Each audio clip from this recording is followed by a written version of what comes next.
This is a family effort. You did this with your daughter, and this Central Park 5 came out of a project she did at Yale. Yeah, my daughter, Sarah Burns, and her husband, David McMahon, and I are the three co-directors, producers, and writers. She had written a thesis at Yale 10 years ago on representations of race in the media. This is a progressive northern city at the end of the 20th century that's using the same sort of tropes and buzzwords as the Jim Crow South in the early part of the 20th century, when we lynch people for things like the crimes of the Central Park jogger rape case.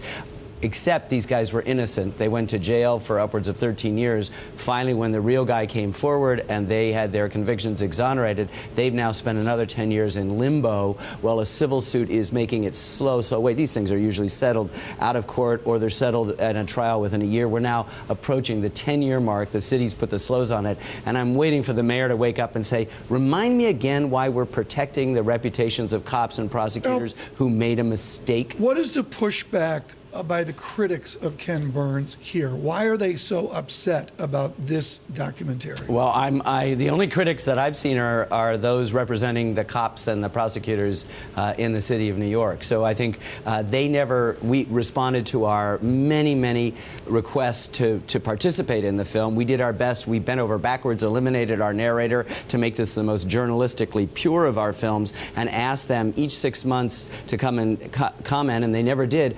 I realized that they couldn't answer any of our questions, and so they've now done a kind of, attack from the side. The city's subpoenaed all of our outtakes and records. A federal magistrate has rebuked them and quashed that subpoena. They're appealing. It's part of a cynical attempt to just do what human beings have a hard time doing, which is admit a mistake. But in this case, what's being held hostage are 5 human beings, their families, the cops and prosecutors who could benefit from this being resolved, and all the rest of us who need to have a period put at the end of a long 24-year run-on sentence. It's 24 years old. I mean, this is getting old, right? Come on, and these guys didn't do it. They were children. They've had their whole youth blasted. They're now in their late 30s, early 40s, and we're still sort of saying we're going to pretend it didn't happen because they're black and brown. What is it, or finally at the end of the day, what's our... Sarah, jump in here, clearly, please. It's a journalistic effort, an investigative piece. I'm curious also about just how it looks. What strikes me is how different New York City looks then and now. Yeah, well, you begin to realize, what it was. This was the apotheosis of the badness.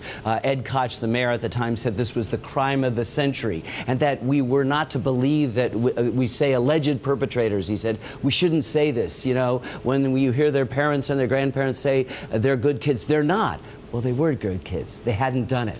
And they would be exonerated only because the psychopathic, sociopathic, rapist, murderer who did do it confessed. But the cops didn't have the courage to say, we screwed up on this. We didn't entertain alternative narratives. The prosecutors, lacking DNA evidence and only coerced confessions after 14-year-olds are held with seasoned detectives for 30 hours. Was it a matter of the time that we were in? This is 1989, The rush to finish it, the arrogance of guys saying we can make these kids for it. Would this happen today?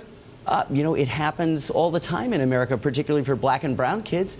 We have stop and frisk. We wonder how many times stuff has happened there. Trayvon Martin wouldn't be dead if his color of his skin was our color. This is going on. And unfortunately, we employed in the desperation of our moment the same sort of languages, the same justification. And here is in some ways the worst victim. This was where the term wilding came from. The real wilders were the media that went crazy with this and ran this story with the assumption that they were drop dead guilty. Here is a fact, and I lived this. The city's safer now than it used to be. Yes, it is. Yeah. It was not pretty. I'm not saying 1989 plus or minus 3 years, but there was a point here, whether it was Boston or New York, it was dangerous to go in the park. That's exactly right.